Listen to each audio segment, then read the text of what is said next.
उस चीज पर आज हम चर्चा करेंगे। हाँ जी, आवाज आ रही है?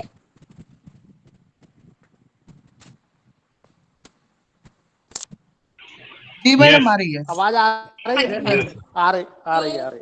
इसमें जो सहयोग से सुरक्षा अभियान है, इसमें जो मुख्य मुद्दे हैं जिन पर हम चर्चा करेंगे एक एक करके।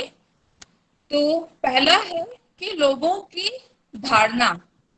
में धारणा है कि लॉकडाउन खत्म तो कोरोना खत्म, और बिल्कुल बेफिक्र होकर सब बाहर निकल रहे हैं। लेकिन अभी भी बिल्कुल जब बहुत ही जरूरत है तभी घर से बाहर निकला जाए, ये हम सबको बिल्कुल तय कर लेना है। बहुत मुश्किल होता है घर में रुकना, अकेले रुकना, कहीं आना जाना नहीं। ऐसे ही, क्योंकि मानव एक सामाजिक प्राणी है, तो अकेले ऐसे रुकना उसके लिए बहुत ज्यादा मुश्किल होता है। और फिर उसे ये भी लगता है कि सब तो ठीक हो रहा है, ऐसी कोई बड़ी चीज नहीं है। और अनलॉक कर दिया गया है तो इसका मतलब कि शासन भी अब ज्यादा जोर नहीं दे रहा है कि हमें घर में रुकना है। लेकिन हमारी कोशिश यही रहनी चाहिए कि हम जितना ज्यादा से ज्यादा हो सके घर में ही रुकें, बहुत जरूरी काम हो तभी हम घर से बाहर निकलें। सेकंड जो पॉइंट है वो है सुरक्षा के उपायों का पालन नहीं करना। इसमें तीन ही मुख्य सुरक्षा के उपाय हैं। पहला, मास्क लगा के रखना। दूसरा, 2 गज की दूरी बनाए रखना। और तीसरा, बार बार साबुन पानी से हाथ धोना। तो जैसे मास्क की बात करें, मास्क अब ऐसा नहीं है कि हमारे पास नहीं है, हम सबके पास अवेलेबल है। और इवन जिनके पास नहीं है उनको बोला जाता है रुमाल बांध ले, दुपट्टा बांध ले, जो भी कपड़ा है वो उसको अच्छे से मुंह और नाक कवर करके रखें। घर के अंदर करने की जरूरत नहीं है, लेकिन घर से जैसे ही बाहर निकले हम बिना मास्क के बाहर ना जाएं। जैसे घर से बाहर जाते में हमारे कुछ जरूरी चीजें होती हैं, अपना पर्स रखते हैं और भी चश्मा पहनते हैं, जो भी सामान, ऐसा ही मास्क भी हमारे जीवन का हिस्सा बन जाना चाहिए कि हम घर से बाहर निकलेंगे तो बिना मास्क के नहीं निकलेंगे, ना ही परिवार के किसी सदस्य को निकलने देंगे। अब बात आती है मास्क पहनने की। तो हम जो मास्क पहनते हैं, मैं जस्ट आपको दिखाना चाहूंगी कि ये जैसे मैंने ये मास्क पहना हुआ है, तो मास्क पहनने के भी लोगों के अलग अलग तरीके देखने में आते हैं। अभी जैसे ये मैंने मास्क पहना है, इसमें नाक और मुंह पूरी तरीके से कवर हो रहा है, नाक भी ढकी है और मुंह भी ढका है। इस तरीके से ही मास्क पहनने हैं। और ज्यादातर जो देखने में आता है, 50% लोगों की नाक के नीचे मास्क रहता है।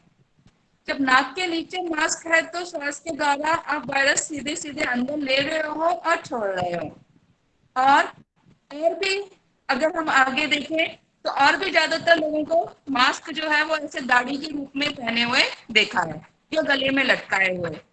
तो इस तरीके से अगर हम मास्क पहनेंगे तो ना अपनी बचत कर रहे हैं ना दूसरों की, सिर्फ खाली मन में एक फॉल्स तसल्ली कि हाँ हमने मास्क पहना हुआ है। तो मास्क हमेशा जब भी पहनना है, हमारी पूरी नाक कवर रहे, मुंह कवर रहे, इस तरीके से श्वास या मुंह के द्वारा हम जो वायरस है उसको अंदर ना लें और ना ही दे पाए। और मास्क अगर कपड़े का है तो हम डेली उसको धो सकते हैं। फिर आता है कि अगर डिस्पोजेबल मास्क है तो उसका क्या करना है। क्योंकि अभी मैं मास्क इसलिए निकाल रही हूँ क्योंकि आवाज उतनी साफ नहीं आएगी और घर में बैठी हूँ, अन्यथा हम सबको मास्क पहन के ही रहना है। तो अब ये मास्क जो है इसको डिस्पोज अगर धोने वाला है तो रोज हम साबुन पानी से उसको धो सकते हैं। सबसे अच्छा कपड़े का मास्क और हम साबुन पानी से धोएं और डेली 2-3 मास्क रख लें, सूखता जाएगा और उसको इस्तेमाल करते जाएं। अब इसको डिस्पोज ऑफ कैसे करना है। जगह जगह रास्ते में, सड़क पे आप भी देखते होंगे मास्क, ग्लव्स वगैरह पड़े हुए आपको मिलते होंगे। तो मास्क डिस्पोज ऑफ करने के लिए हर जगह तो अब इंसिनरेटर या उसमें हम नहीं भेज सकते हैं, तो घर में इस्तेमाल होने वाले जो मास्क हैं हम लगभग 72 आवर्स उनको ऐसी जगह जो बच्चों की पहुंच से दूर है खुला रहने दें, अलग एक डब्बे में करके। फिर 72 आवर्स हो जाएंगे तो उसको हम या तो कागज में लपेट के या पॉली बैग में जो साधारण हमारा कचरा है उसके साथ बंद करके डिस्पोज कर सकते हैं, लेकिन उसको पेपर या किसी उससे कवर करके ही इतना ठीक रहता है। और ये हुआ मास्क या ग्लव्स। ग्लव्स का भी हम इस तरीके से डिस्पोजल कर सकते हैं। डेली यूज में हमें ग्लव्स स्वयं के लिए पहनने की जरूरत नहीं है, लेकिन मास्क पहनना अनिवार्य है। मास्क के बिना ना हम निकले और ना अगर कोई हमें मिलता है बिना मास्क के तो उसको भी टोके और उसको भी पहनने के लिए समझाइश दें। सिर्फ फाइन लगा देने से मास्क पहनने लगेंगे वो संभव नहीं है, तो इसे हमें अपने व्यवहार में लाना है। और ग्लव्स ग्लव्स तो खास तौर से जो सीधे किसी कोविड पॉजिटिव के संपर्क में आ रहे हैं उनके लिए, या जो हेल्थ केयर पर्सनल्स हैं जो मरीजों को देख रहे हैं, टेम्परेचर ले रहे हैं, सैंपल ले रहे हैं, उन सबके लिए ग्लव्स की काफी आवश्यकता है। बाकी लोगों के लिए मेनली मास्क। और जब भी बैठे तो डिस्टेंस के साथ बैठे, या साथ में कभी अपने चाहे ऑफिस में हो या कोई भी वर्किंग प्लेस हो, डिस्टेंस जरूर मेंटेन करें। अगर दूरी रहेगी तो भले ही कोविड पॉजिटिव आपके पास से थोड़ा दूरी से निकल जाएगा तो होने की संभावना बहुत कम रहेगी। तो मास्क और 2 गज की दूरी, ये तो हर किसी को अपनाना है और लोगों को प्रेरित करना है वो इसको अपनाएं। तो ये है हमारे सुरक्षा के साधन, और साथ ही साथ साबुन पानी से हाथ धोना। सैनिटाइजर हम रख सकते हैं अपने पास उस समय के लिए जब साबुन पानी से हाथ धोने की व्यवस्था नहीं है, अन्यथा हमें साबुन पानी ही बेस्ट है उससे हाथ धोना। अगर वो हम पर्याप्त करते हैं तो बहुत अच्छे से अपने आप को बचा सकते हैं। और जैसा हमारे जो पूर्वज रहे हैं, हमारे दादी नानी लोग रहे हैं, उनके समय से जब हम देखते होंगे तो बाहर से कोई भी आता था तो सबसे पहले अपने जूते चप्पल बाहर घर के उतार के फिर घर में घुसता था। आजकल सीधे अंदर जूते चप्पल घरों के अंदर ले जाए जाते हैं। तो जो सुरक्षा है तो ये छोटे छोटे अपनाए जो हमारे पूर्वजों ने हमें सिखाए हुए हैं उनको भी अपनाना है। आते साथ ही सबसे पहले साबुन पानी से हाथ धोएं, और जो बाहर के कपड़े हम पहन के अंदर आए हैं उनको तुरंत निकाल लें और नहा लें। सबसे अच्छा ये तरीका है। मुझे ध्यान है मेरी दादी कभी भी किसी मरीज को कभी देखने हॉस्पिटल गई हैं या कोई भी हॉस्पिटल से आया है तो सबसे पहले वो जाके बाथरूम में नहाते थे, नहाने के बाद ही कुछ और चीज को टच करना। तो ये हम अपनी डेली हैबिट में डाल लें कि हम बाहर से लौटे हैं तो हम जरूर अपना नहाकर ही दूसरा काम कोई करेंगे। तो ये हमें जो हमारी पुरानी आदतें हैं उनको फिर से लागू करना है, और कोई भी फल सब्जी बिना धोए हम नहीं खाएंगे।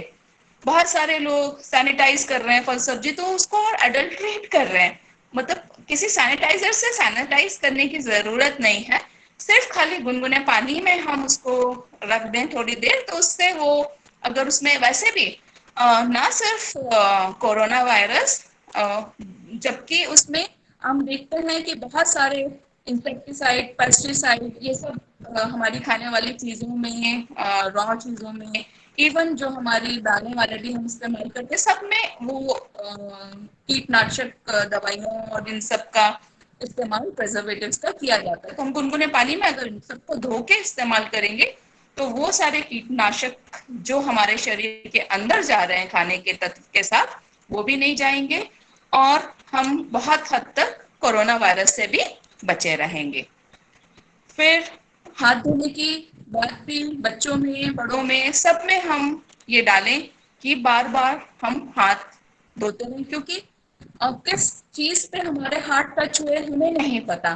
आते जाते में कहाँ हम टच कर लेते हैं हमें नहीं पता, और हाथ धो लेते हैं तो ही हमारा काफी काम आसान हो जाता है। घर में भी अगर हम साफ सफाई कर रहे हैं, पोछा लगा रहे हैं, तो पोछे के लिए हाइपोक्लोराइड सॉल्यूशन अगर यूज कर सकते हैं तो अच्छा है। ब्लीचिंग पाउडर का सॉल्यूशन बना के भी हम इस्तेमाल कर सकते हैं, ड्राई ब्लीचिंग पाउडर बाजार में सस्ता ही मिलता है। या फिर जो सिंपल फिनाइल वगैरह से भी अगर हम पोछा लगाते हैं तो वो भी उपयोगी है। और जो ड्रॉपलेट के रूप में कहीं पर भी वायरस बैठा हुआ है जमीन पर तो वो साफ हो जाता है। फिर हम बात करते हैं अब आगे कि ये तो मतलब पर्सनल सुरक्षा जो हम अपने परिवार और सबके बीच में आराम से अपना सकते हैं, कर सकते हैं। मास्क पहनना, हाथ धोना, 2 गज की दूरी अपनाना। फिर अब हम कुछ बात करते हैं उच्च जोखिम समूह वाले लोगों की, जिनको कोरोना होने की संभावना ज्यादा रहती है। तो ऐसे जो उच्च जोखिम वाले समूह हैं उनमें जो हमारे सीनियर सिटीजन हैं, 60 से ऊपर वाले जितने भी हमारे घर परिवार आस पड़ोस के लोग हैं, उनमें संभावना ज्यादा रहती है क्योंकि उनमें इम्यूनिटी कम हो जाती है। तो उनके लिए भी यही है कि बहुत कम वो घर से बाहर निकलें। घर से बाहर अगर कम से कम निकलेंगे तो बहुत सेफ रहेंगे। और जो छोटे उनके बच्चे नाती पोते हैं वो लोग भी अगर बाहर से कहीं से आ रहे हैं तो उनसे सीधे संपर्क में ना आए, पहले नहाए धोए उसके बाद ही उनके संपर्क में आए। इस चीज का अगर हमने ध्यान रखा तो हम अपने घर के बुजुर्गों को बचा पाएंगे। साथ ही अगर हमें डायबिटीज है, ब्लड प्रेशर है, कार्डियक डिसीज है, धूम्रपान करते हैं, शराब पीते हैं, ये सारी चीजें अगर कोई भी हम अपना जो हमारे अंदर हैं तो वो भी हमें उच्च जोखिम की ओर ले जाती हैं, क्योंकि इन सब में इम्यूनिटी कम हो जाती है और कोविड इन्फेक्शन का खतरा बढ़ जाता है। तो ऐसा अगर कुछ भी हो रहा है और ऐसे में अगर हमें थोड़ा भी बुखार आ रहा है, बुखार के साथ खांसी है, सांस लेने में दिक्कत है, तो तुरंत हम अपना कोविड जांच कराएं। वो सैंपल जो है हर सरकारी अस्पताल में किया जा रहा है। इवन छुट्टी वाले दिन भी माधव डिस्पेंसरी और जो हमारा डिस्ट्रिक्ट हॉस्पिटल है वहाँ ये सुविधा उपलब्ध रहती है और निःशुल्क उपलब्ध है। तो कभी भी ऐसा लग रहा है हमें बुखार आ रहा है, बुखार के साथ खांसी और सांस लेने में दिक्कत है, तो तुरंत हम अपनी जांच कराएं, उसमें घबराएं नहीं। अगर तुरंत पता चलता है, तुरंत इलाज लेते हैं तो पूरी तरह ठीक होने की संभावना बढ़ जाती है। और अगर हम उच्च जोखिम वाले श्रेणी में आते हैं या हमारा परिवार का कोई सदस्य आता है तो उसके लिए हमें बहुत केयरफुल रहना है। वो अपनी दवाइयां नियमित लें, नियमित एक्सरसाइज करें, और हमें भी ये प्रयास करना चाहिए कि हम उस उच्च जोखिम वाले क्षेत्र में ना आने पाए, उसके लिए खुद हम डेली एक्सरसाइज करें। हम ब्रीदिंग एक्सरसाइज करना ये बहुत ज्यादा जरूरी है कि हम अगर प्राणायाम कर सकते हैं प्राणायाम करें, और ब्रीदिंग एक्सरसाइज होती है वो करें। इसमें उल्टे लेटने की भी आदत अगर हमने डाली है तो वो भी बहुत उपयोगी है। काफी देखा गया है कि अगर हम उल्टे लेटते हैं पेट के बल तो हमारा लंग्स की कैपेसिटी बढ़ जाती है। तो प्राणायाम और साथ ही साथ ये छोटी छोटी चीजें हैं जो हम आसानी से अपने जीवन में बदलाव ला सकते हैं। एकदम आसान, बोलने को बहुत आसान है लेकिन उतना आसान नहीं होता। जिसकी जैसी आदत है उसको वैसे ही सोने में मजा आता है। लेकिन टोक सकते हैं हम अपने साथी को कि अरे उल्टा सोना है हमें, तो ऐसे थोड़ी बहुत देर भी अगर हमने आदत डाली तो हम उल्टे सोने में की हमें आदत पड़ेगी और लंग कैपेसिटी हमारी बढ़ेगी। और प्राणायाम के लिए भी अगर हम सुबह समय निकालते हैं प्राणायाम के लिए, मेडिटेशन के लिए, तो ये सारी हमारी लंग कैपेसिटी बढ़ाते हैं, इम्यूनिटी बढ़ाते हैं, और हम काफी हद तक इससे बचाव कर सकते हैं। तो ये हुआ उच्च जोखिम वाले जो हैं वो उनके बारे में थोड़ी जो जानकारी हमें होनी चाहिए। अब इसके बाद हम नए व्यवहार और आदत अपनाना, ये एक कठिन प्रक्रिया है। मास्क पहनना, या इसको इस तरीके से लें कि सीट बेल्ट लगाना, हेलमेट पहनना सबको मालूम है कि बहुत जरूरी है खुद की सेफ्टी के लिए। लेकिन हम में से कितने लोग करते हैं ये चीज? मैं खुद भी बोलूंगी, कई बार मैंने ट्राई किया कि नहीं कार चलाऊंगी तो सीट बेल्ट लगा के ही चलाऊंगी, कुछ दिन वो हो पाता है और फिर भूल जाता है। तो छोटी छोटी सी भी चीजें अपनाना थोड़ा मुश्किल है, लेकिन उसके लिए एक संकल्प कर लें कि हाँ हमें ये करना है, बचना है तो ये सब हमें करना पड़ेगा। और जो ये उपाय अपना रहे हैं वाकई वो लोग बच रहे हैं। इवन जो सीधे कोविड मरीजों की सेवा कर रहे हैं, डॉक्टर्स, पैरामेडिकल स्टाफ उनकी सेवा में लगा है, तो वो सबके सब तो उसकी चपेट में नहीं आए हुए, है ना? तो अगर हम प्रिकॉशन अपनाएंगे तो काफी हद तक हम बचे रहेंगे। बस ये है कि उसको हमें आदत में ढालना पड़ेगा और सही तरीका जो है वो अपनाना पड़ेगा। फिर हम बात करते हैं कि कुछ धारणा है कि युवा और गांव सुरक्षित हैं, कि युवा है तो कुछ नहीं होगा और अगर गांव में है तो कुछ नहीं होगा। ऐसा नहीं है कि युवा है तो नहीं होगा, युवाओं में भी देखने में आ रहा है और गांव में भी देखने में आ रहा है। देखिए हमारी जो पॉपुलेशन है, अर्बन पॉपुलेशन बहुत ज्यादा है। पहले हमारी आबादी 70% गांवों में बसा करती थी, अब अर्बनाइजेशन हो गया है। अर्बनाइजेशन के कारण क्लोज कांटेक्ट में, सकरी गलियों में बहुत पास पास लोग रहते हैं, तो इस कारण से शहरों में ज्यादा देखने में आ रहा है। और शहरों में स्ट्रेस फैक्टर भी एक बहुत ज्यादा है, काम का तनाव, आजीविका का तनाव ये बहुत ज्यादा है, और एक्सरसाइज करने का समय नहीं है, और जो गलत आदतें हैं, चाहे तम्बाकू खाना हो, गुटखा खाना हो, ये सारी चीजें भी अपना लेते हैं जाने अनजाने। तो इस कारण से इम्यूनिटी कम होती है और इन्फेक्शन बढ़ने के चांसेस बहुत हो जाते हैं। लेकिन गांव में भी फैलते में समय नहीं लगेगा, और जो हमारे युवा साथी हैं उनमें भी, क्योंकि कई यंग युवा डेथ्स भी देखने में आई हैं, वो इस तरीके से बेफिक्र होके ओवर कॉन्फिडेंस में रहे कि नहीं होगा, लेकिन उनमें भी डेथ्स भी देखने में आई हैं, तो युवाओं में भी संभावना रहती है। तो सभी को बच के रहना है, चाहे युवा हो, प्रौढ़ हो या बुजुर्ग हो। ये छोटी छोटी चीजें जो हैं वो अगर हम अपना पाए तो बहुत हद तक अपने आप को हम सेव कर पाएंगे। फिर एक और मिथ्य है कि जीवन यापन के लिए लोग जोखिम उठा रहे हैं।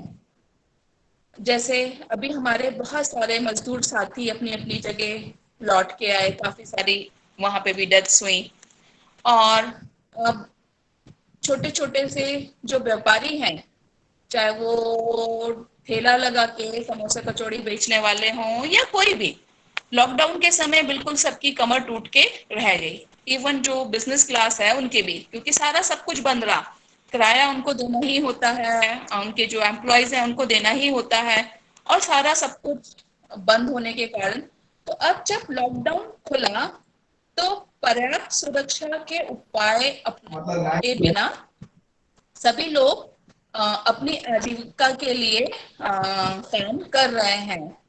अभी कल ही जब मैं बाड़े गई तो देखा कि जो शॉपकीपर्स हैं 50% तो लगाए हुए हैं, लेकिन 50% मास्क नहीं लगाए थे, या लगाए भी थे तो जैसा मैंने बताया उनकी दाढ़ी पे लगा हुआ था।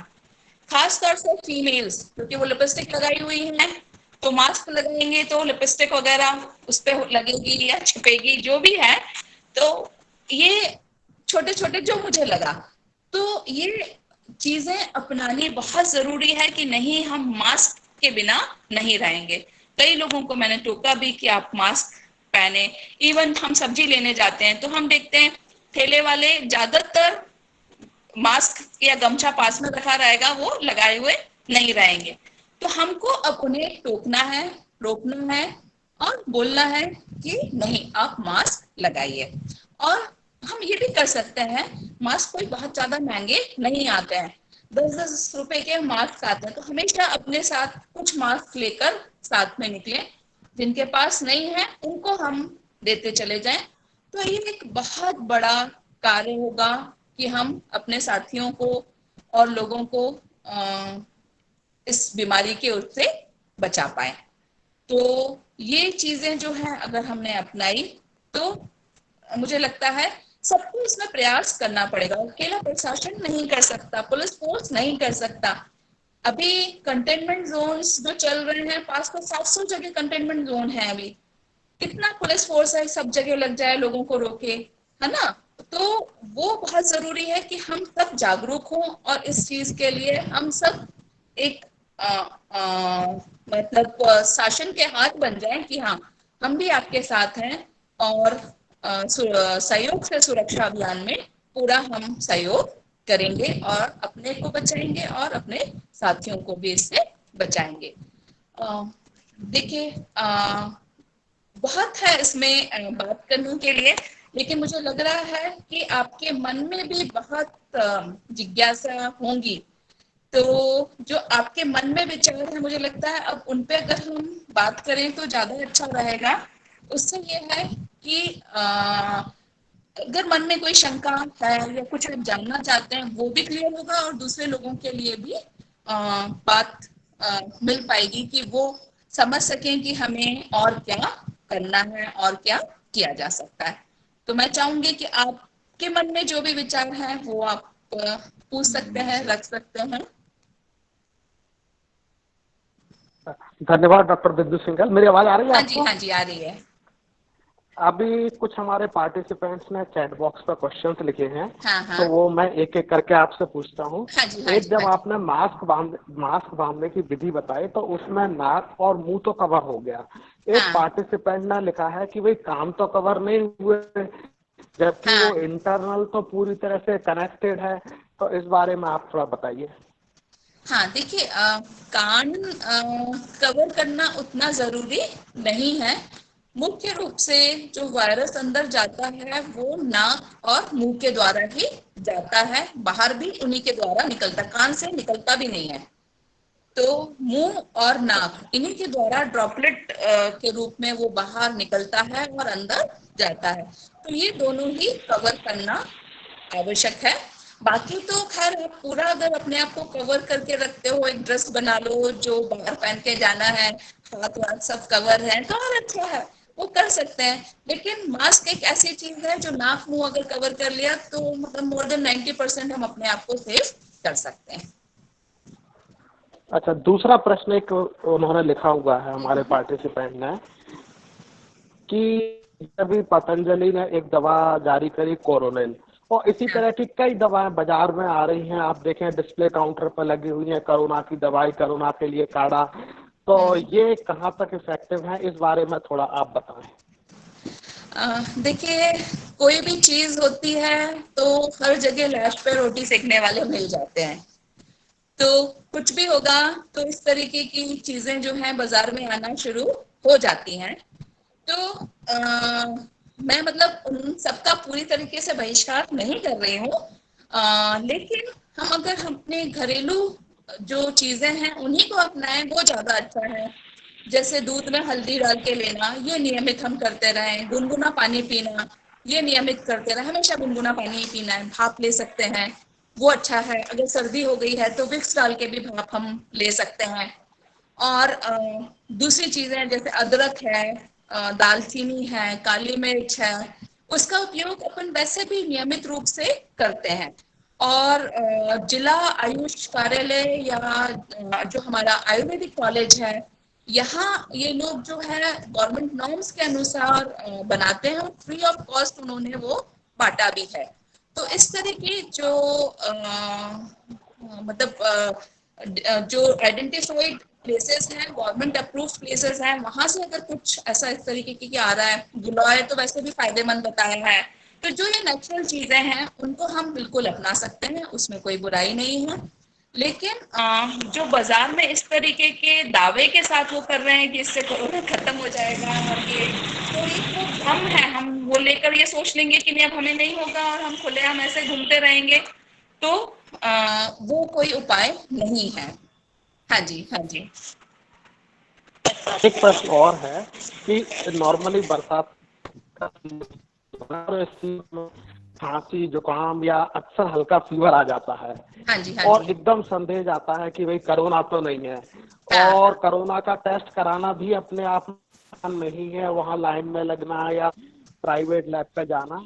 तो थोड़ा कोरोना और ऑर्डिनरी फ्लू जो हमारा होता है उसमें कुछ अंतर हो तो बताइए आप जरा। हाँ जी। बहुत ही अच्छा सवाल, और ज्यादातर सभी लोगों के मन में जैसे ही गले में थोड़ी सी खराश होने लगी, गले में दर्द हुआ, तो लगता है कहीं कोरोना तो नहीं हो गया। तो हाँ, तो उसमें जो नॉर्मल फ्लू है, हम भीग गए पानी में, सर्दी हो गई, थोड़ी सी छींकें आ गई, तो हल्का सा बुखार, तो ये जो है ये ज्यादातर जो सामान्य फ्लू होता है वो है, और 2-4 दिन में सबसाइड, हम अदरक तुलसी की चाय वगैरह ले लें तो इस तरीके से वो सबसाइड हो जाता है। लेकिन अगर वो सबसाइड नहीं हो रहा है, फीवर तेज बना हुआ है, और साथ में खांसी और सांस लेने में दिक्कत हो रही है, ऐसा अगर कुछ हो रहा है, तो फिर हमें सस्पेक्ट करना चाहिए कि वो कहीं कोरोना तो नहीं है। और उसके लिए हमारे पास जेएच जो है, माधुर डिस्पेंसरी, वहाँ पे सैम्पलिंग रेगुलरली हो ही रही है, डिस्ट्रिक्ट हॉस्पिटल में हो रही है। 34 वाली जो डिस्पेंसरी है वहाँ पे हो रही है, डीआरपी लाइन है वहाँ हो रही है, ये शहरी क्षेत्र की मैं बात कर रही हूँ। जनकगंज डिस्पेंसरी है, वहाँ पे भी बराबर हो रही है, हजीरा है वहाँ पर भी हो रही है। तो ऐसे कई जगह जो है रेगुलर सैम्पलिंग की जा रही है। तो हम वहाँ जाके आराम से, अगर हमें लगता है तो हम सैम्पलिंग करा सकते हैं, प्राइवेट लैब भी हैं वो भी कर रहे हैं। तो अगर फीवर ठीक नहीं हो रहा, खांसी और ठीक नहीं हो रहा, सांस लेने में दिक्कत आ रही है, तो जरूर कराएं। और अगर हम आराम से खरीद सकते हैं तो एक पल्स ऑक्सीमीटर अपने पास रख सकते हैं। अगर सबसे श्योर साइन जो उसका वो है कि ऑक्सीजन सैचुरेशन कम होने लगना, 95 से अगर कम होना शुरू हो रहा है ऑक्सीजन सैचुरेशन, तो हमें बिल्कुल झिझक नहीं करनी है, देर नहीं करनी है, तुरंत हम उसको अपना चेकअप कराएं। और अगर है तो फिर अगर वो बोलते हैं एडमिट होने के लिए, तो एडमिट होने में कोई बुराई नहीं है। और बहुत सारी जगह कोविड केयर सेंटर्स जो है हमारे बने हुए हैं एसिम्प्टोमेटिक पेशेंट्स के लिए या माइल्ड सिम्टोमेटिक के लिए। अगर सिम्टोमेटिक होते हैं या सीरियस होते हैं तो सुपर स्पेशलिटी हॉस्पिटल है हमारा ये कैंपस में, वहां पर पूरी व्यवस्था की है। ये सारा शासन की तरफ से निःशुल्क है। और कुछ लोग जो उनको गवर्नमेंट फैसिलिटी पसंद नहीं आती, तो इवन प्राइवेट में भी Kalyan hospital, Apollo hospital, Birla hospital, इन सब की तरफ से प्राइवेट ऑन पेमेंट भी एडमिशन की फैसिलिटी है। देखिए आगे पीछे कभी ना कभी, कहीं ना कहीं हम में से किसी को भी हो सकता है, तो इस चीज के लिए हमें तैयार मेंटली रहना चाहिए। उस समय फिर हम एकदम हैरान परेशान ना हो कि नहीं हमें एडमिट होना पड़ेगा या फिर परेशान हो रहे हैं, तो मेंटली तैयार होगा तब भी हम हैं। पहले तो कोशिश हमारी यही है कि होना, है ना। और बस यही कि अगर 2-3 दिन में वो फ्लू ठीक नहीं हो रहा तो हम अवश्य जांच करा लें। नहीं निकले बहुत अच्छी बात है, अगर निकलता है तब भी गवर्नमेंट की तरफ से फैसिलिटीज हैं, उनका हम उपयोग कर सकते हैं। और पार्टिसिपेंट जो भी हैं अपने आप को अनम्यूट करके डायरेक्ट पूछिएगा। जाफर अहमद साहब अपना एक प्रश्न चैट बॉक्स में लिखा है पर मैं उसको पढ़ नहीं पा रहा हूँ, हाँ जी। आप अगर हो तो पूछ लीजिएगा, या और भी जो भी हैं प्लीज अनम्यूट कीजिएगा और अपना क्वेश्चन पूछ लीजिएगा जो भी संदेह है Good मन में। morning, sir. This is Deependra, sir. हाँ बता हाँ जी दीजिए, बोलिए। क्वेश्चन पूछिए आपका। Good morning, ma'am. Good morning. Actually, I want to ask that now new problems are creating, coming in front of us, like in the treatment of COVID-19, like blood clotting and other issues, other organ failure are coming in front of us. So for that means, what is the reason for that? Means now the symptoms are again changing. देखो जो चीज हमारे हाथ में नहीं है उनके बारे में सोचने से अपने आप को क्यों परेशान करना, है ना। वो जो भी इस तरह के चेंजेस आ रहे हैं वो डॉक्टर्स देखेंगे, करेंगे, उसको ट्रीट करेंगे, है ना। तो वो वायरस है, वो तो अपना मतलब अपना काम करने आया ही है। तो पहले जब था तो सिर्फ खाली बुखार, सांस लेने में तकलीफ, ये सब था। और फिर उसके बाद आ गया हाँ कि नहीं, चेंज इन टेस्ट होने लगा, स्वाद आना बंद हो गया, सुनने हाँ आना हाँ बंद हो गया। हाँ हाँ तो वो चेंजेस आते हाँ हाँ रहेंगे, वो अपने आप को थोड़ा सा म्यूटेट करता रहेगा, ये सारी चीजें आती रहेंगी। उसके बारे में बहुत ज्यादा हमें सोचना नहीं है। बस ये है कि अगर होता है तो तुरंत एडमिट होने के लिए जांच करवानी है और एडमिट होने के लिए जाना है। हाँ जी। थैंक यू मैम, और थैंक यू। और पार्टिसिपेंट जो भी अपना क्वेश्चन पूछना चाहें पूछ लीजिएगा प्लीज।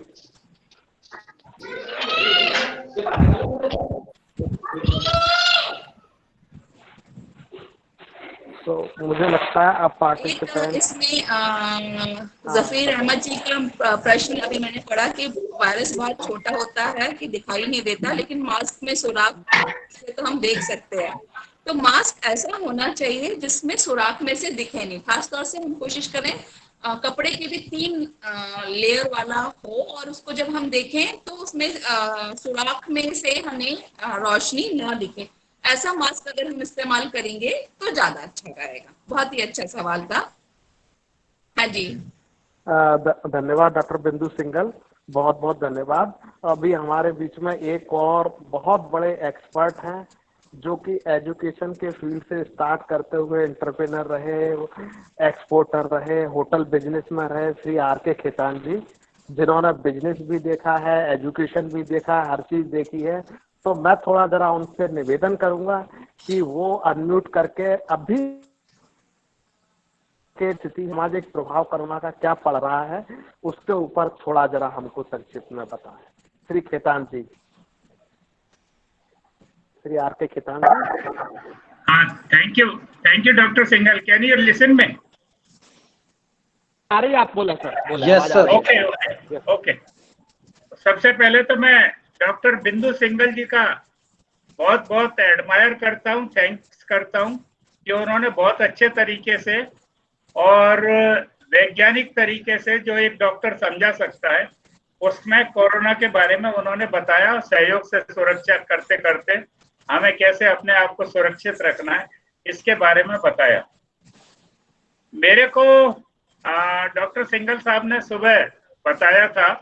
एक तो प्रमोद सिंघल जी का मैं थैंक्स करता हूँ, उन्हें एडमायर करता हूँ उन्हें भी कि ये जो सीरीज उन्होंने चलाई है हर संडे को, ये बहुत अच्छी है। अगले संडे को भी एक हमारे विशेष स्पीकर आ रहे हैं MITS के, और वो एजुकेशन, टेक्निकल एजुकेशन पे बोलेंगे, डॉक्टर शिवगांवकर जो IIT में डायरेक्टर रहे हुए हैं। तो अब मैं अपने सब्जेक्ट पे आता हूँ कि देखिए कोरोना का रोजमर्रा की लाइफ पे, पर्टिकुलरली जो बिजनेसमैन हैं उनकी लाइफ पे क्या असर हुआ। तो सबसे पहले तो मैं आपको ये बताऊं कि जो गवर्नमेंट है, गवर्नमेंट की रेवेन्यू 2 महीने तो बहुत कम रही। क्यों? क्योंकि जब इंडस्ट्री नहीं है, जब बिजनेस नहीं है, जब सर्कुलेशन नहीं है, जब खरीदा फरोख्ती नहीं है, तो फिर सवाल ये है कि हमारे को GST कलेक्शन कहाँ से मिलेगा। लेकिन अब एक संतोष की बात है कि हमारा 100 या 90% of the GST collection has been reached। तो 90% कलेक्शन का मतलब ये है कि जो बिग इंडस्ट्रीज हैं उन्होंने अपने प्रोडक्शन को फुल स्विंग में ले आए या 75 to 90% स्विंग पे ले आए, और उन्होंने उसको बड़ी इंडस्ट्रीज ने अपना GST कंट्रीब्यूशन देना शुरू कर दिया। पुअर क्लास है, पुअर क्लास के साथ कोई दिक्कत है ही नहीं। सरकार हजारों करोड़ के पैकेज अनाउंस कर रही है, उनको 1 रुपए किलो गेहूं और चावल दे रही है, तो उनको भी कोई दिक्कत नहीं है। उनको काम मिले चाहे नहीं मिले, उनको गवर्नमेंट की तरफ से सुरक्षा दी जा रही है। जो सबसे ज्यादा तकलीफ है वो मीडियम क्लास को है। मीडियम क्लास में कौन कौन आते हैं? जैसे शॉपकीपर्स, मीडियम क्लास यानी एमएसएमई इंडस्ट्रीज, हॉकर्स, दूध वाला। अब आप ये देखिए, बड़ी साइकोलॉजिकल इफेक्ट है कि जब घर में रहना है तो न कपड़ों की जरूरत है, न जूतों की जरूरत है, न व्हीकल में पेट्रोल की जरूरत है। केवल एक टॉप अच्छा होना चाहिए। जैसे मान लो आज सेमिनार में बैठे हैं तो टॉप अच्छा होना चाहिए, बाकी नीचे हमने क्या पहना हुआ है उससे कोई लेना देना नहीं। तो जब हमारे को कोई लाइफ स्टाइल में फैशन ही नहीं है, जब कोई लाइफ स्टाइल में हमारे को खर्चा ही नहीं करना है, तो फिर सवाल ये है कि ये जो लाइफ स्टाइल की जो हमारे रोजगार थे, ये सबसे ज्यादा इफेक्ट हुआ है। जैसे चाय वाला, टेंट वाला, हलवाई, कैटरर, इवेंट मैनेजमेंट, बैंड, शहनाई, auto rickshaw, taxi, restaurant, hotel, tourism industry, और ये सब चीजें बुरी तरह से प्रभावित हुई है। क्यों? क्योंकि मैंने ये देखा है कि जिसको हम हिंदी में बोलते हैं ग्वालियर की भाषा में खंडों पे आना, तो वास्तव में ये लोग जो है ये खंडों पे आ चुके, क्योंकि 4-4, 5-5 महीने से इन लोगों के पास कोई बिजनेस नहीं आया। शादियां भी मान लो हो रही हैं तो गवर्नमेंट का रेस्ट्रिक्शन है कि भाई 20 आदमी या 40 आदमी की शादी होनी है, तो न मैरिज गार्डन लेना है न कुछ और करना है। आप किसी धर्मशाला में चले जाइए, कोई हलवाई लगा दीजिए छोटा मोटा, या घर के लोग मिलके उस फंक्शन को कर लेंगे। तो मेरा ये कहना है कि जो सबसे ज्यादा इफेक्ट आया है कोरोना का, ये मीडियम क्लास पे आया है, स्कूल कॉलेज एजुकेशन पे आया है। क्यों? क्योंकि स्कूलों में, कॉलेजों में फीस आ नहीं रही, ऑनलाइन क्लासेज उन्हें लेना पड़ रही हैं, और गवर्नमेंट ने ये और कह दिया है कि अभी दिसंबर तक तो स्कूल खुलेंगे नहीं। स्टूडेंट्स के साथ क्या प्रॉब्लम है, जैसे मैं अपने ग्रैंडसन को देखता हूँ कि केवल एक टी शर्ट पहन ली, ऑनलाइन क्लास में खड़े हो गए, बैठ गए, टीचर को शक्ल दिखा दी, लेकिन जो एक क्लासरूम डिसिप्लिन होना चाहिए, वो क्लासरूम डिसिप्लिन पूरी तरह से मिसिंग है। तो मैं कोरोना के आफ्टर इफेक्ट के बारे में अभी तो इतना ही बोल पाऊंगा, क्योंकि मेरे को कुछ समय दिया था, उस टाइमली स्लॉट का मैं जो है इतना ही उपयोग अभी कर पा रहा हूँ। इसके बारे में अगर कोई मेरे से क्वेश्चन करना चाहे तो he is most welcome. Thank you. Doctor धन्यवाद। सिंगल। धन्यवाद डॉक्टर केतान साहब, आपने बहुत ही इंफॉर्मेटिव जानकारी दी। परंतु आपने जो जानकारी दी उससे एक प्रश्न निकल के आ रहा है, मैं डॉक्टर बिंदु सिंगल से पूछना चाहूंगा। पूजा साहब मैडम, आपका मोबाइल थोड़ा डिस्टर्ब कर रहा है, ये म्यूट कीजिएगा आप अपने आप को। डॉक्टर बिंदु सिंगल मैडम, मैं आपसे जो केतान साहब ने बोला उसके ऊपर एक प्रश्न पूछना चाहूंगा, क्योंकि इस ग्रुप में जुड़े हुए ज्यादातर लोग टीचिंग प्रोफेशन से हैं। तो जो आजकल यूनिवर्सिटीज में और जो गवर्नमेंट से डायरेक्टिव आई है ऑनलाइन क्लासेस की, सारी क्लासेस ऑनलाइन हो रही हैं, और स्टूडेंट्स जो है दिन में मिनिमम एवरेज 4 से 6 घंटे मोबाइल या लैपटॉप अपने सामने रख के क्लासेस अटेंड कर रहे हैं। तो इसका हेल्थ पर क्या इम्पैक्ट पड़ेगा और इसका क्या इफेक्ट होगा, ये आपकी हेल्थ मिनिस्ट्री ने एनालाइज करके गवर्नमेंट को कुछ बताया है क्या? क्योंकि देखिए, जहाँ तक है इसका इलेक्ट्रोमैग्नेटिक रेडिएशन का बहुत सीवियर इफेक्ट आता है, और वो तो एक साइंटिफिक प्रूव है, और उसके ऊपर मैं काफ़ी बोल भी सकता हूँ और काफ़ी रिसर्च भी हुई है। पर अब ये जो ऑनलाइन क्लासेस का कॉन्सेप्ट है, जो मैं एक देख रहा हूँ इफेक्ट जो स्टूडेंट्स में आ रहा है, कि एक तो रातों की नींद डिस्टर्ब हो रही है ऑनलाइन क्लासेस की वजह से, छात्रों की रात रात भर जग रहे हैं, और उनके बालों के ऊपर भी काफी इफेक्ट आ रहा है। तो डॉक्टर बिंदु सिंगल, आप डॉक्टर हैं, तो थोड़ा जरा इसके ऊपर प्रकाश जरूर डालिएगा। और अगर गवर्नमेंट ने ये विचार नहीं किया है कि ऑनलाइन क्लासेस का क्या इम्पैक्ट आएगा, तो हेल्थ मिनिस्ट्री को आप जरूर रिकमेंड कीजिएगा कि कुछ इसको एनालाइज करें। डॉक्टर बिंदु सिंगल प्लीज। हाँ जी, हाँ जी।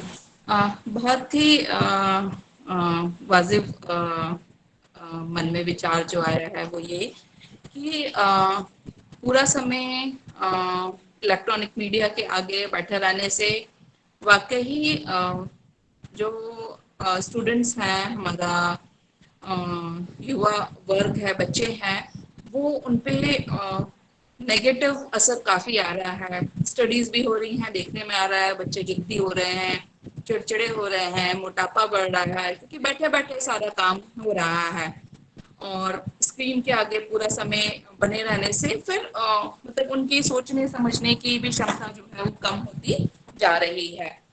तो इसके लिए थोड़ा सा पेरेंट्स को भी आगे बढ़ना पड़ेगा कि अब सिर्फ खाली स्कूल के हवाले नहीं छोड़ सकते हैं, वो थोड़ा सा फिजिकल एक्टिविटी एक्सरसाइज खुद भी करें, साथ में बच्चों को भी कराएं और स्क्रीन के आगे पूरा समय ना बैठे रहें। अब जो क्लास चल रही है वो तो अटेंड करनी है उसमें, लेकिन स्क्रीन और खुद के बीच में डिस्टेंस मेंटेन रहे, पोस्चर रहे, आंख जो है बीच बीच में ब्लिंक करते रहें, पानी सफिशिएंट रखें, पानी वगैरह पीते रहें, है ना, हाइड्रेशन मेंटेन रहे, आंखें ब्लिंक करना बहुत जरूरी है, आंखों की एक्सरसाइज है वो करते रहें। तो ये सारी चीजें जो है अब स्कूल जल्दी खोलने को बोला भी नहीं जा सकता है, क्योंकि सबसे ज्यादा अफेक्टेड हमारे बच्चे होंगे, नन्हे मुन्ने, है ना। तो उनको बचाने का उपाय वही है कि स्कूल हम देर से खोलें, और स्कूल देर से खोलेंगे तो बिना पढ़ाई के भी नहीं छोड़ सकते, तो पढ़ाई का एक जरिया बस यही है। लेकिन इसमें वही है कि अब पेरेंट्स को थोड़ा सा इसमें आगे आके और एक्टिव रोल प्ले करना पड़ेगा। अभी ये था कि स्कूल में एडमिशन करा दे, कॉलेज में एडमिशन करा दे, फुर्सत अब बच्चे जाने, टीचर्स जाने, लेकिन अब पेरेंट्स को इसमें खुद एक्सरसाइज करें, वो जो हैबिट्स हम बच्चों में डेवलप करना चाहते हैं वो खुद अपने साथ उनको करवाएं। जो एडोलेसेंट एज है उसमें बहुत मुश्किल होता है कोई भी नई चीज ढालना, और ऑनलाइन क्लासेस ज्यादातर कोई भी कॉलेज या स्कूल रात में नहीं चलाता है। रात में तो वो अपना मोबाइल लेकर गेम खेलते हैं या कोई सीरीज देखते हैं, इस तरीके से वो रहता है। तो वो एक नशा या लत की तरह लगता चला जा रहा है। ज्यादातर मैक्सिमम जो भी कॉलेज गोइंग हमारे युवा हैं उनमें तो 99% देखने में आ रहा है। तो वो एकदम से बदलना मुश्किल है, लेकिन उसको हम इस तरीके से कर सकते हैं। हम जैसे अगर बोलते हैं ऐसे नहीं करो, तुम रात में मोबाइल नहीं देखोगे, तुम जल्दी उठोगे या उठोगी, ऐसा तो ये नहीं करो नहीं करो नहीं करो कि बनस्पत अगर हम उनको कुछ उनकी मर्जी का, उनकी हॉबी के अनुसार उनको कोई जॉब दे दें, काम करने को बोल दें कि बेटे आज ये करना है या बेटे आज साथ मिलकर अपन ये करते हैं, तो उससे धीरे धीरे हम उनकी हैबिट में, ये बहुत सुनहरा मौका है कि बच्चे आपके पास हैं। इस समय लॉकडाउन के समय ज्यादातर मैक्सिमम बच्चे जो हैं वो अपने पेरेंट्स के पास आ चुके हैं। तो इसमें अगर हम उनमें सही हैबिट ढाल पाए, क्योंकि आपके पीछे से वो क्या कर रहा है आपको नहीं पता, लेकिन अब वो आपके साथ में है। खाने पीने की भी हेल्दी हैबिट्स हम इस समय डाल सकते हैं, क्योंकि बाजार का कुछ नहीं खाना है, अन्यथा 90% बच्चे बाहर का ही खाते हैं, घर का खाते नहीं है। तो ये इस मौके को हमें यूटिलाइज करना है बच्चों में, और कोशिश करें उनसे संवाद करने की, बात करने की। जितना अगर हम उनसे बात कर सकते हैं वो एक बहुत अच्छा मौका है उनमें और हम में एक इंटीमेसी डेवलप हो, और हम उनमें जो अच्छी आदतें हैं वो ढाल पाए। और उसके पहले लेकिन यही है कि जैसा एक वो कहानी सभी ने सुनी होगी कि एक ऋषि मुनि के पास माँ लेके गई कि बेटे की गुड़ की आदत छुड़ानी है, तो ऋषि मुनि ने वही कहा कि 3-4 दिन बाद लेके आना। फिर उसने उस बेटे को बोला कि अब तुम गुड़ खाना ज्यादा अच्छी बात नहीं है। तो उन्होंने कहा ये तो आप पहले दिन बोल सकते थे। उन्होंने कहा मैं भी खाता था, पहले मैंने अपनी वो आदत छोड़ी, तब मैं उस बच्चे को बोल पाया कि आपको ये नहीं करना है। तो हमें खुद में भी अपने में वो चेंज लाना है तभी। ऐसे ही जैसे मास्क पहन के हम बाहर निकलेंगे, बच्चों को भी पता है कि हाँ मास्क पहन के निकलना है, बार बार हाथ धोना है। ये सारी चीजें जो जो हम करेंगे, और स्क्रीन टाइम भी कैसे कम किया जा सकता है, ये मुझे लगता है एक बार पेरेंट्स की भी बीच बीच में जूम मीटिंग हो, वो आपस में बताएं कि क्या कर सकते हैं, किसने कैसे उसमें सफलता हासिल की, तो वो सभी के लिए बहुत अच्छा हो सकता है। तो और जो युवा साथी भी हैं बच्चों के, उनके साथ भी हम कांटेक्ट में रहें। कुछ वो किसी ना किसी, देखिए उनको एक्टिविटी में हमें लगाना पड़ेगा। कोई ना कोई सोशल वर्क में उन्हें लगाना पड़ेगा किसी भी तरीके से कि बेटे आज ये 5 मास्क हैं, जो 5 ठेले वालों के पास आप सब्जी लेने जा रहे हो उनके पास मास्क नहीं हो तो आप पहना के आओगे, और अगले दिन भी आप जाके देखोगे कि उन्होंने पहने हैं कि नहीं। छोटी छोटी सी चीजें हैं जो हम उनको बता सकते हैं। सिर्फ हम बोले कि मोबाइल एक तरफ रख दो तो वो नहीं रखेंगे, कोई ना कोई टास्क हमें उनको देना पड़ेगा। और इस समय बहुत कुछ हम ऐसा इनोवेटिव कर सकते हैं अपने लिए, समाज के लिए। तो ये अगर करने का प्रयास करेंगे, और मुझे लगता है कि सभी लोग बहुत अच्छे सभी बुद्धिजीवी हैं और बहुत कुछ कर सकते हैं। ये मौका है जब हम कुछ कर सके। तो यही मेरा अनुरोध है कि सभी इसमें अपना सहयोग दें।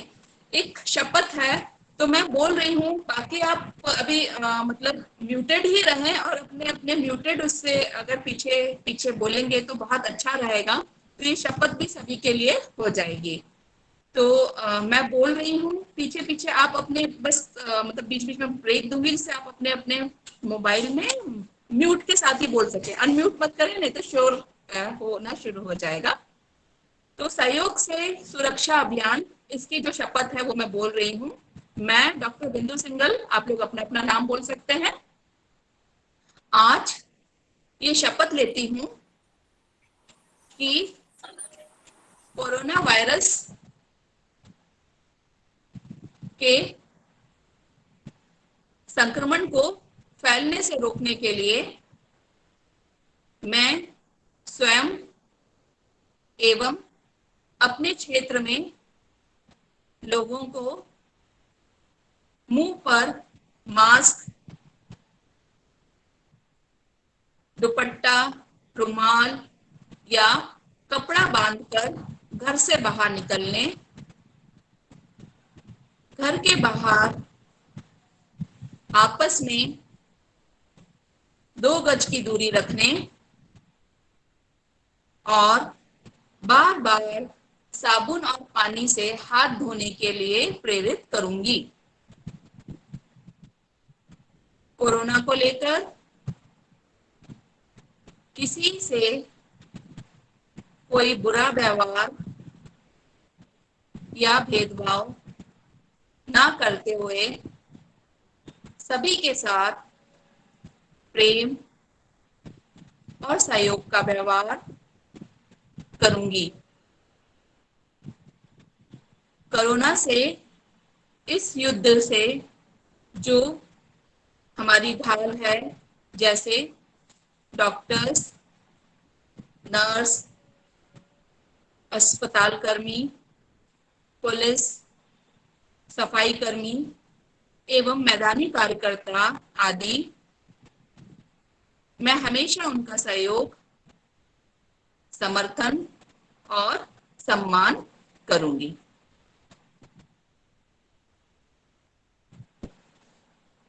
तो ये शपथ आज हम सब ने ली है, इसको पूरा अपने जीवन में ढालेंगे। देखिए कोरोना है, आया है, तबाही मचाने के लिए आया है, लेकिन हम उसे तबाही मचाने नहीं देंगे। ये हमारे हाथ में है, हम सबके हाथ में है। हम सब मिलकर करेंगे और सहयोग से ही सुरक्षा हो सकती है।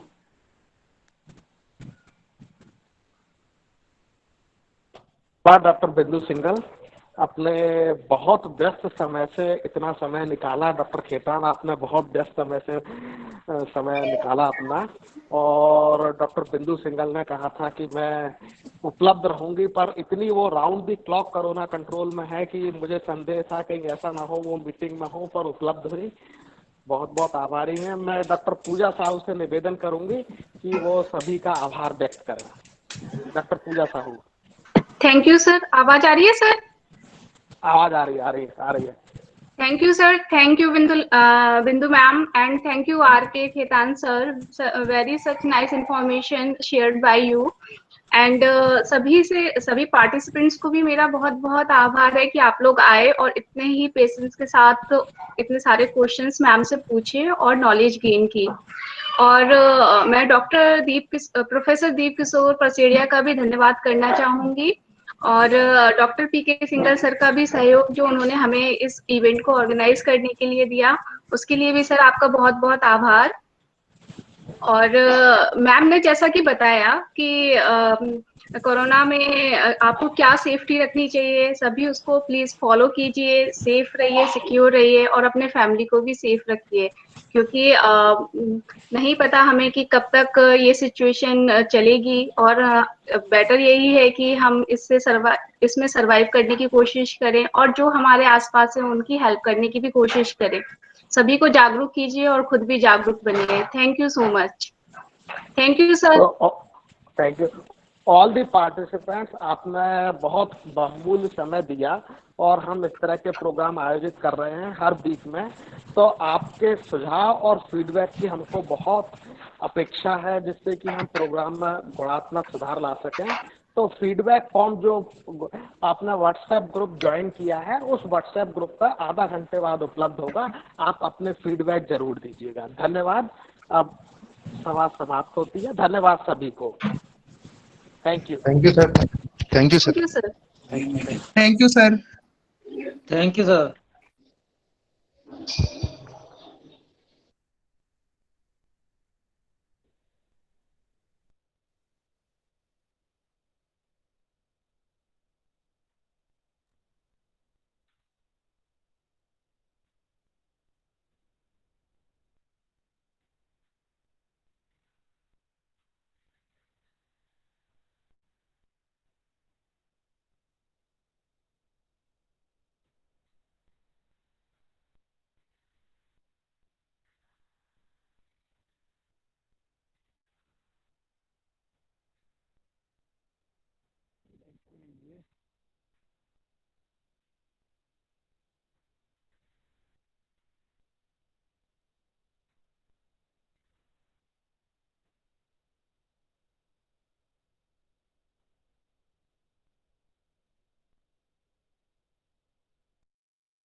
आज का जो बाहरी हिस्सा है उसको भी 4 छोटे